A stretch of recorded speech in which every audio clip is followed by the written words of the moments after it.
A lição. Alguns vão dizer que não tenho sentimentos, outros que sou apenas uma pessoa curiosa.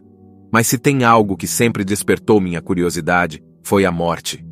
Era só chegar ao meu conhecimento que havia algum cadáver próximo, para minha excitação aumentar, e eu me dirigir para o espetáculo. É assim que eu defino cadáveres expostos em vias públicas, um grande espetáculo. Não sou uma pessoa doente, sou casado há 30 anos com a mesma mulher e tenho 2 filhos.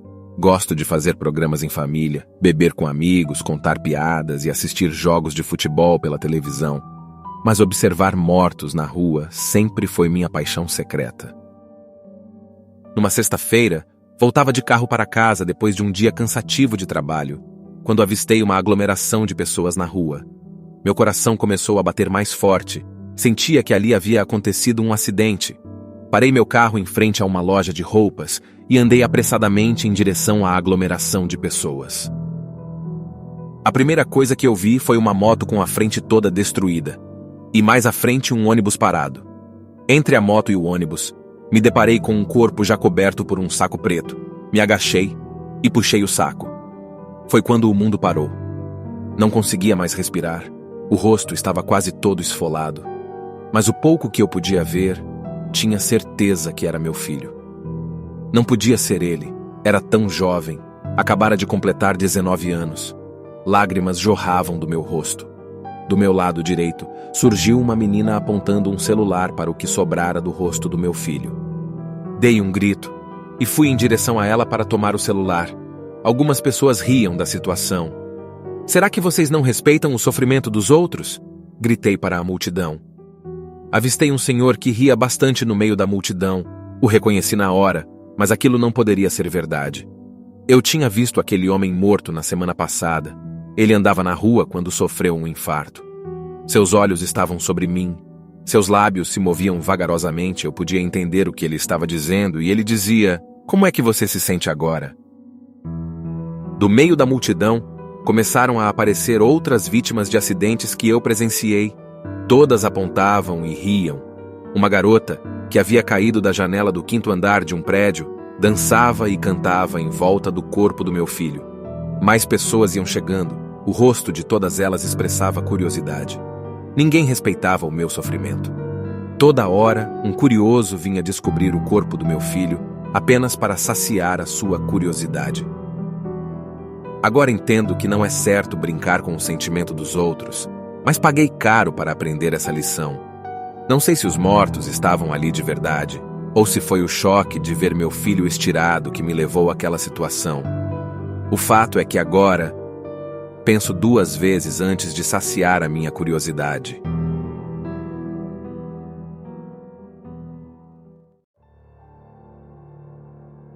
O quadro.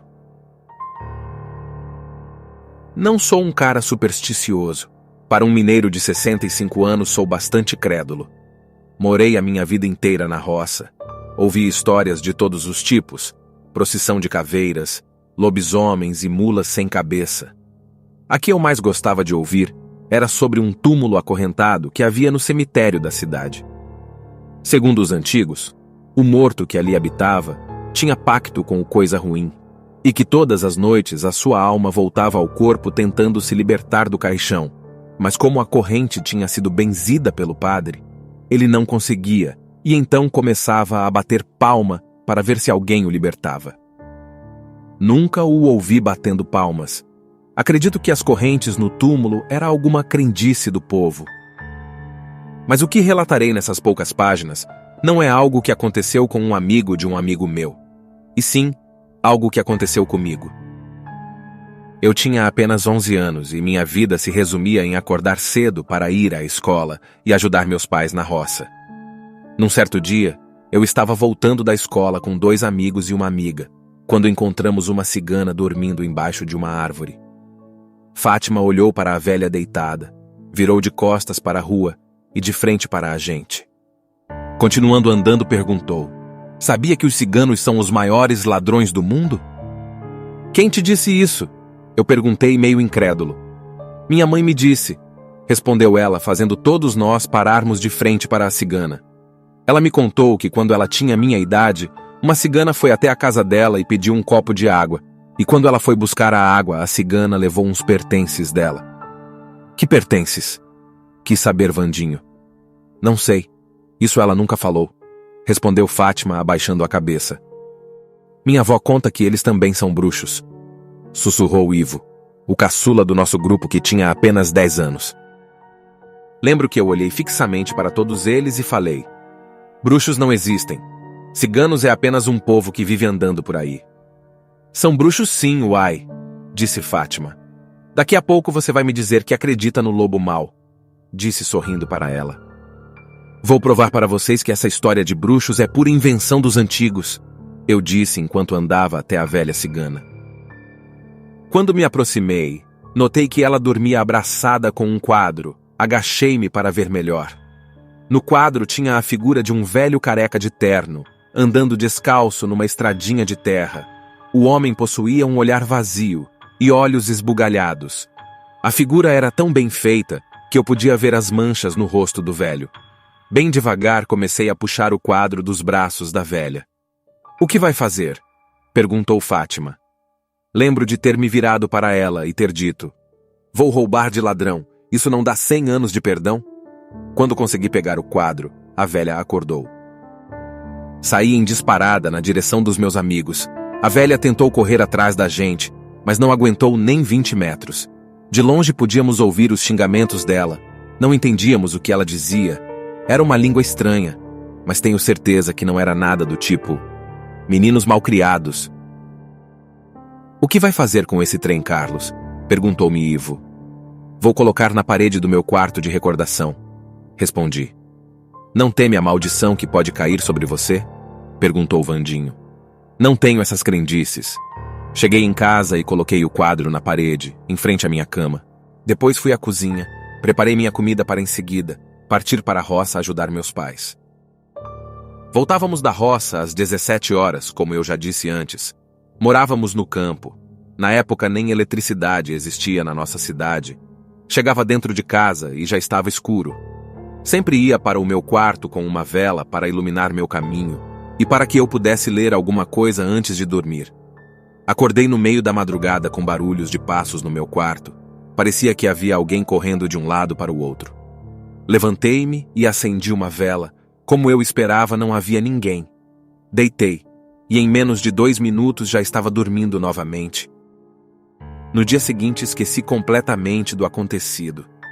Depois da aula, enquanto eu voltava para casa, absorto em meus pensamentos, tive a sensação de estar sendo seguido. Parei e me virei para trás, mas aparentemente só tinha eu na estrada. Continuei meu caminho, a sensação de estar sendo seguido cresceu. O mato na parte lateral da estrada começou a se mexer, como se houvesse alguém correndo em minha direção. Como eu disse, nunca fui um cara supersticioso, mas também nunca fui burro. Corri, e corri muito. A coisa também aumentou seus passos. Matos eram derrubados com uma velocidade absurda. Incrível. Até as poucas placas de sinalização que ficavam no acostamento foram derrubadas. Olhei em frente e vi um velho que vinha caminhando em minha direção. Parei atônito. Era o velho do quadro. Tentei voltar, mas quando girei em meus calcanhares, reparei que atrás de mim só tinham sombras. Uma cobra jararaca, que estava no acostamento, foi sugada para a escuridão. Não tendo o que fazer, pedi ajuda a Deus. Me tira dessa, Senhor. Prometo ir todo domingo à missa. O homem se aproximava cada vez mais rápido. Seu olhar era insano. Ele cantava alguma canção triste que não me recordo da letra. Quando ele estava a apenas 5 metros de mim, a primeira coisa que eu reparei foram os pés dele. Eram peludos, suas unhas imundas, e possuía 7 dedos em cada pé. Tarde, jovem, disse o velho, sorrindo. Tarde, respondi gaguejando. O que faz um garoto tão moço andando sozinho por essas bandas? Tô voltando da escola, respondi levantando a cabeça para olhar no rosto dele. Os olhos dele possuíam um brilho amarelo. O que no quadro pareciam ser manchas no rosto, pessoalmente mais parecia com escamas de peixe. Ele fedia, seu cheiro lembrava enxofre. Você parece assustado, menino. Viu algum tipo de assombração? Perguntou-me, forçando um sotaque caipira. Não respondi nada. Só olhava para ele. Estava prestes a perder o controle da minha bexiga. Achei que você não acreditava em crendices do povo. Disse dando a gargalhada mais maldosa que eu já tinha ouvido. Seus olhos tinham assumido uma cor vermelha vivo. Sua pele estava ficando cada vez mais enrugada. E ele tinha um rabo. Era enorme. Quase arrastava no chão. Eu tinha certeza que aquilo não estava ali antes. Seus dentes mais pareciam dentes de tubarão. E ele fazia questão de amostrá-los. Que foi, Carlos? Achei que você era mais falante. Tenho que ir para casa. Vou ajudar meus pais, respondi atropelando as palavras. Estou faminto, menino. Você só vai embora depois que eu matar minha fome. Disse isso, e logo em seguida tentou me segurar. Dei um pulo para o lado e comecei a gritar. Perdi o controle e urinei nas calças. As mãos dele eram apenas ossos. No lugar que antes eram seus olhos, existiam agora 2 grandes buracos vazios. Joguei meus livros nele e saí em disparada em direção à minha casa. Corri o caminho todo sem olhar para trás. Acordei gritando, chamando minha mãe. O que foi, filho? Teve um pesadelo? Perguntou ela, sentando ao meu lado na cama. Acho que sim. Respondi ainda meio sonolento. Seu café está na mesa. Não vá se atrasar para a aula, disse ela saindo do quarto. Fiquei um pouco sentado na cama pensando no pesadelo e olhei para o quadro. Meu sangue gelou. Nas mãos do velho estavam os meus livros. Comente aí o que achou das histórias de hoje. Se você gostou do nosso conteúdo, se inscreva no canal, deixe o seu like e ative as notificações. Dessa forma você não perde nenhuma novidade e ainda nos ajuda a trazer cada vez mais histórias sombrias, como as que acabamos de ver. E se tiver alguma história, conto ou relato, não deixe de nos enviar no e-mail da descrição do vídeo. Teremos o maior prazer em narrá-las aqui.